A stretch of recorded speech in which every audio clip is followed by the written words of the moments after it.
What is up? What is up? What is up, ladies and gentlemen? This is Robert Graves welcoming you back to Warriors Wisdom. Warriors Wisdom is a little play on You're the Vet, which takes a full conversation that I've had with a guest from the You're the Vet family, and it pulls out a piece of it that I hope entices you to check back into the original conversation that I've had with this individual. To reiterate what You're the Vet is, it's a platform that I've opened up to honor vets who have stories of transition that want to share their lessons learned to those of you who are going through stuff that might need that little push, that little snippet of information that might just be interested in the conversation itself. But You're the Vet is a family, it's a community, and what I hope to accomplish with it is to bring individuals together that may have never talked to each other and help them help each other. Because we know that one thing is true. Transition is difficult.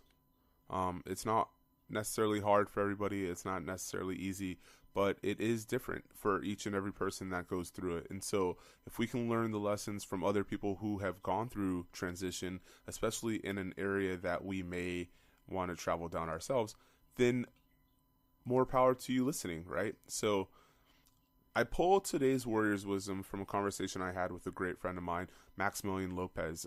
Max and I actually stepped on the yellow footprints together, and we have been, I don't want to say inseparable, but our paths have definitely crossed multiple times on purpose and just how the Marine Corps saw fit. So a great friend of mine, this conversation gets really deep, because Max is he's a thinker, he's a philosopher. If he was back in the days of Plato and Socrates, I'm sure that his name would have been there as well. I mean, his name is Maximillian, so enough said. Anyway, I hope that you really enjoy what I've pulled out for you. If you enjoy it enough to check on over, I really hope that's what happens. And after you finish listening to it, please spread the word, share it, because You're the Vet doesn't survive without the vet. So I just ask you to support. If you're not supporting me, support vets that are really looking for answers and maybe struggling out there. So let's actually move right into the Warriors Wisdom with Maximillian Lopez. From the military, as in the calm demeanor and some skill sets XYZ, but as you move into the civilian sector and you're now dealing with people who have never lived that lifestyle, what would you say the differences are between the two, civilian and veteran?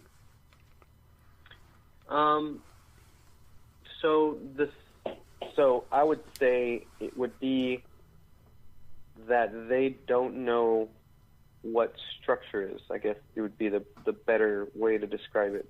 They, and y'all touched on this before, and I've heard you say this before, where you came from a structured environment and you went to an unstructured environment, right?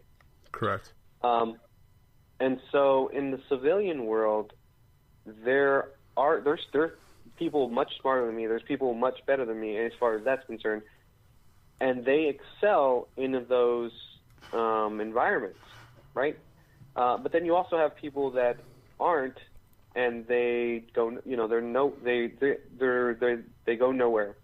In the military, though, when you're that person, right? You're the last. You're the the guy that does the minimal effort.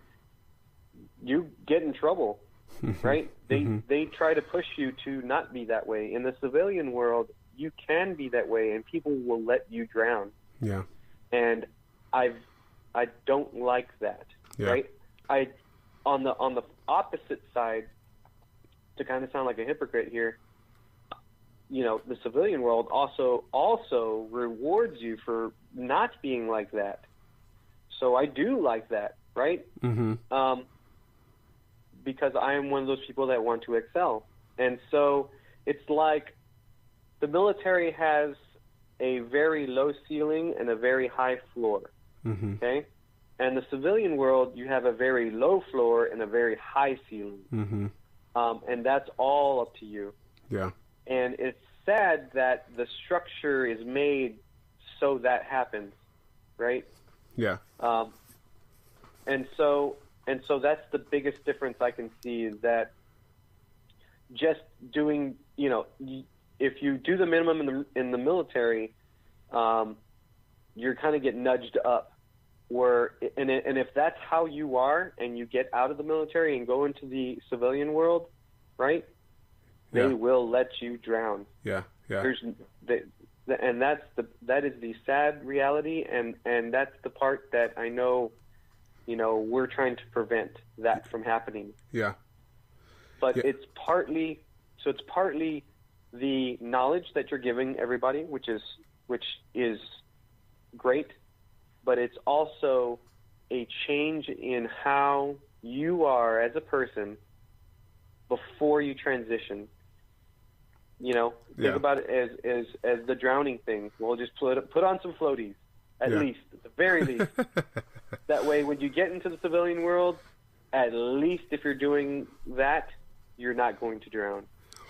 And if you take anything away from this whole podcast, it's to change what's inside of you before you have to get into those situations. Yeah. And hopefully those changes make you excel in the civilian world, and not just career-wise.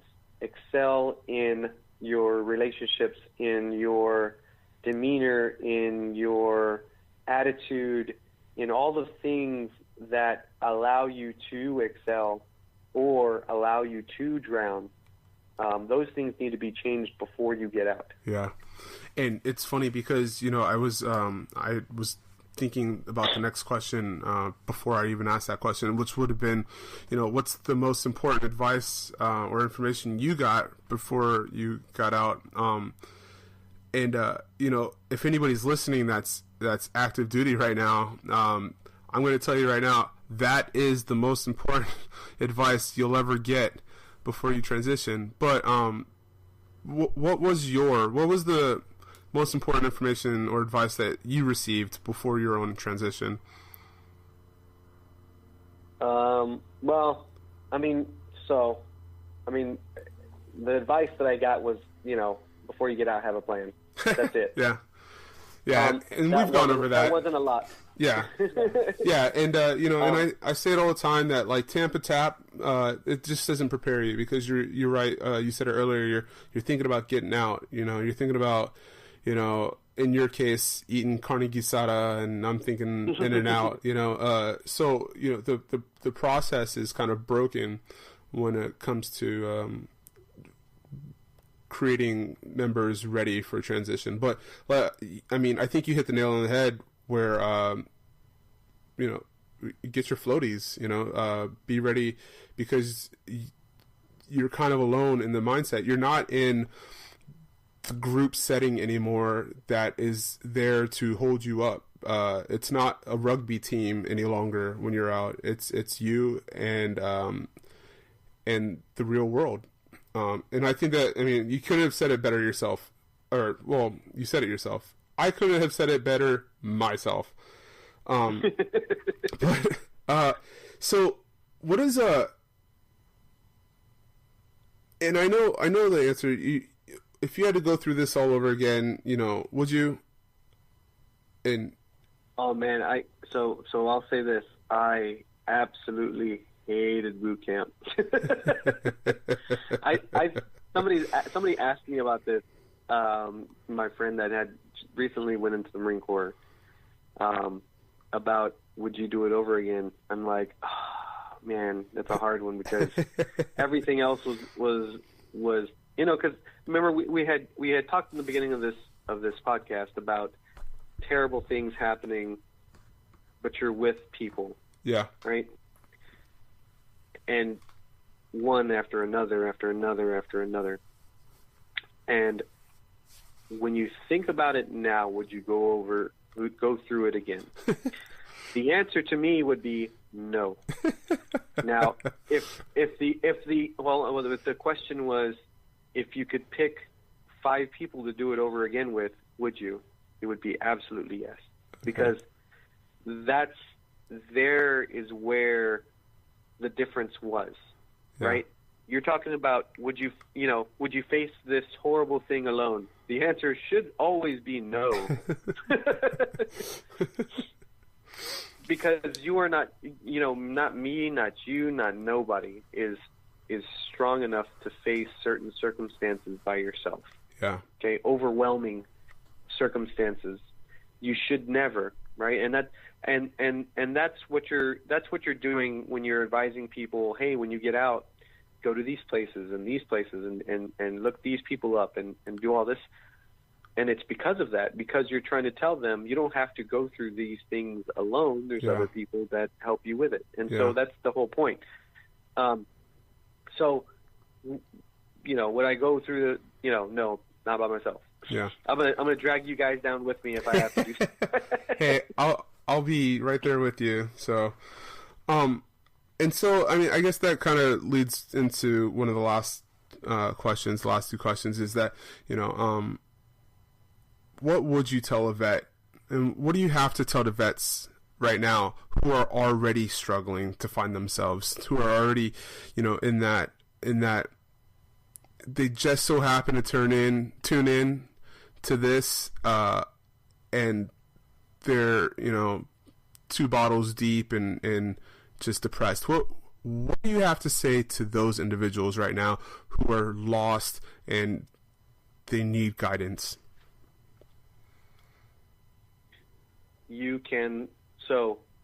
We are capable, we as humans are capable of terrible things and great things, right? That fortitude, that decision has to be made within yourself. You must decide for yourself whether to stay where you're at or go somewhere else. And doesn't have to be physically, but mentally as well. If you have to understand that those are the only 2 choices. You either stay the way that you are, and if you're not happy with it, then do something else, change. Yeah. Because the fear, just because it's different, it doesn't matter where it is. And that's how I started the journey that I started. My mind told me I did not want to be here. I did not know where I wanted to go, but I was more afraid of feeling that feeling, being in the position that I was in, not having, always wanting that gut-wrenching feeling that some of you might be feeling right now. That should infest your brain and tell you and push you and drive you to do to do better or different. It doesn't even have to be better. It could be different. Yeah.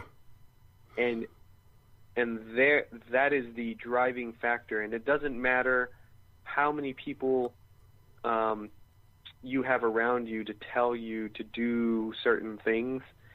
That decision, that gut instinct, that fire has to be made in your brain before you can be accepting of those people around you that are trying to help you. Yeah, that would be my best advice. No, that's great advice. Go ahead. And that would be for anybody. Doesn't even have to be struggling. If you want, this is more in Lorenzo's realm when he's talking about goal achieving and stuff like that, where mentally you must make your decision in your head where you want to go, kind of thing. Yeah. But I've always I've been in the mindset, like I said before, that if you don't want to be where you're at, then don't. And if it's worse wherever you go, then don't be there. And I know it sounds simple. No, I was just about to say that if you're listening and that does not make sense to you, it's almost literal. Right. Max is saying, like if you're in, you might have a friend who does this. If they don't feel like being at that party and it's uncomfortable or they have a bad feeling, they will leave. And that's what you have to do. If you are in a situation, a job, a marriage, and look, by all means, let's go back on the marriage. Like, obviously, try to work things out at work. See if there's a way to better the situation. But if things are so bad and so negative, and they are pushing you into a place of darkness, leave. And that's what he's saying. It's almost legitimately that simple. Sometimes it's not. And obviously, you know, there's situations that it's not that easy, and you can't just walk away. But if you do find yourself, and I think this is what you're saying, if you do find yourself in a place where you don't want to be, you know, you're overweight, you're feeling empty from, you know, religious aspects, or maybe you have a shitty boss. You can fix that situation by just asking yourself if you're worth the move. Can I get away from this? Will I survive if I walk away from this? And usually the answer is absolutely, almost 100% of the time. I mean, I'll go a step further and say, even if you don't have an answer.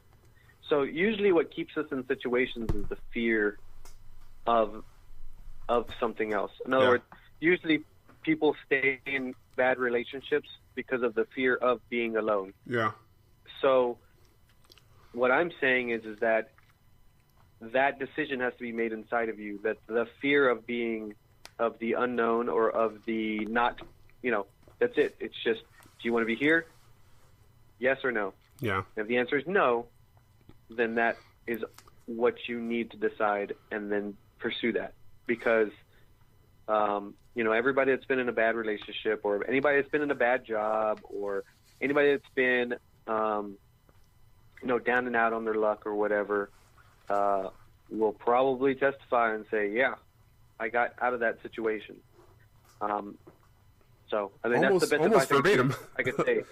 Yeah. Every time you hear it, it's almost verbatim. Yeah. And I suggest to do that beforehand. You're getting out of the military. But if you're out of the military, then you have to make that decision to say, hey, look, I'm drowning. Yeah. And I need to get some floaties, or get out. I need to go somewhere else. I need to swim. Right? If you're in a pool and you don't try to swim, you're going to drown. So got to do something. Even if swimming takes work, which it does, you still have to do it, because you're worth more than that. Yeah. And that's the important part. But that's also, I mean, that's also a characteristic thing, that nobody's going to be able to teach you how to do that. Well, you know, by nature, you're you know, kind of going on the swimming thing. By nature, your body does not want to drown. You know, your body, your mind, your soul does not want to fail. It does not, you know, the life, that Jiminy Cricket, that what you feel is emptiness. There's something inside emptiness. You know, when I'm obviously, well, not obviously, but hypnotherapist by trade, and when I work with people and they say, I don't feel anything, and then you start asking that question, well, what does nothing feel like?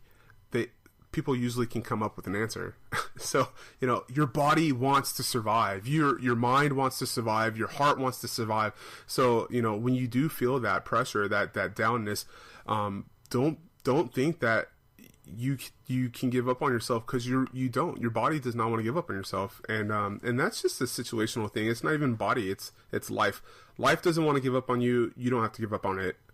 So, but right, and then you can apply that to any, you know. So like I left and I did something, and it wasn't the, you know, I didn't, it's not like I went from being poor to becoming a rock star. I went from being poor to being in the military. So it's like, and not getting paid a lot and having to deploy, you know. So it wasn't like the step ups, you know, were just, you know, shot to the moon. Yeah. But I was somewhere.